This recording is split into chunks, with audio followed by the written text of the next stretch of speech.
So here we have the release notes for 2023.2.10. Let's just take a look at that. The release number 2023 is the year that it was released in. .2 means the second week of the year. .10 is the bug fix release, the 10th one.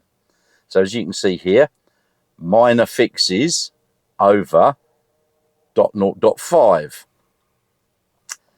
That one was Sentry Mode lighting. So if we go to that, it will say that Sentry Mode will softly pulse the headlights to indicate your vehicle is recording the video. That pulsation lasts 60 seconds.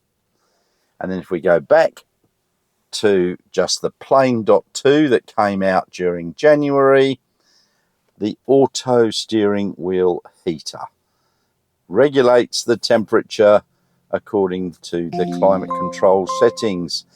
You don't really need the steering wheel heater very much in Australia.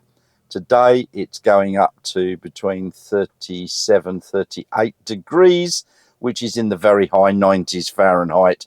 So who needs a heated steering wheel for that? So that's it for 2023.2.10.